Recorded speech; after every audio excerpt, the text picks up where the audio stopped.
Katie McCabe, I thought my Arsenal career was over, and I got a lifeline. When Katie McCabe returned to Arsenal from a successful loan at Glasgow City in 2017, she did not expect she would be staying. She had struggled for playing time, and with injuries, after turning down a host of other teams to join the Trophy Lawton club in December 2015, and was not a part of the then-manager Pedro Martinez Losa's plans.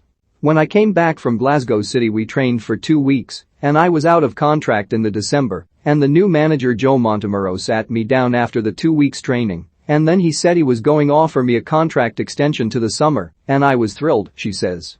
To be honest, I thought my Arsenal career was over, and he gave me a lifeline. That period of uncertainty now feels a world away. As the supporters' player of last season, she provided 11 assists, the joint most in the Women's Super League, and scored 4 times.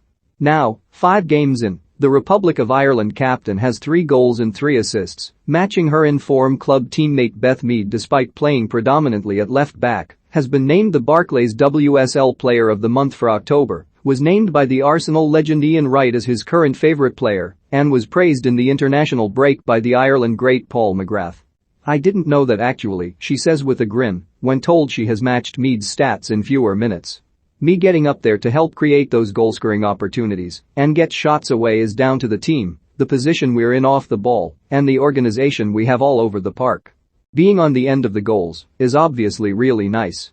The players were gutted when Montemurro announced he would be leaving this summer, but are thriving under Jonas Eidevall, who recognized that the foundations laid by his predecessor and the steps the club had taken to strengthen before his arrival meant he did not need to embark on an overhaul.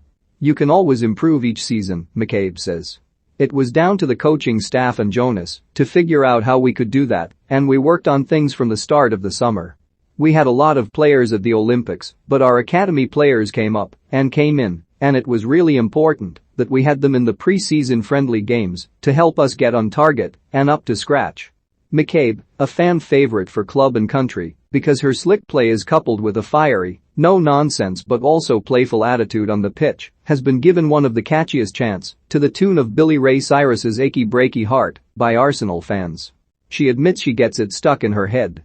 It always makes me smile when I'm playing. Even though I might have a cranky face on me, I'm smiling on the inside, she says with a laugh. McCabe's versatility, in that she can play on the wing or at full back, is valued. She has switched so often between the positions that she no longer has a favorite. It changes week by week, she says. I do really like left back now, but if you had asked me that 2 or 3 seasons ago I would have said left wing. The 26-year-old's position in the team is unquestionable. With the arrival of forwards such as Tobin Heath and Nikita Paris, it would have been easy for McCabe to wonder whether opportunities to play on the wing would be limited, but her form, combined with the heavy schedule, has meant she is being used in both roles by Eidevall, and to great effect. You always have to be confident in your own ability, she says. When the girls started to get announced, the signings, it was more a feeling of excitement about being able to play with them, about how much they're going to improve training, improve games and obviously add competitiveness to training. Everyone has to be at the top of the game, and that only helps the team. McCabe's form is also benefiting Ireland. Last month in World Cup qualifying they lost 1-0 to Sweden courtesy of an own goal, but beat Finland away in a game that was seen as crucial to their hopes of reaching a first major tournament. Over the last few months we've really tested ourselves against higher-ranked opposition to get used to those stress scenarios of playing, where we're going to be without the ball but ultimately you need to get results, and that showed, she says. I know ultimately we lost the game against Sweden, but especially in the second half we went toe-to-toe with them at times and really put them under pressure. In September it was announced that the Ireland women's team would be paid the same as the men.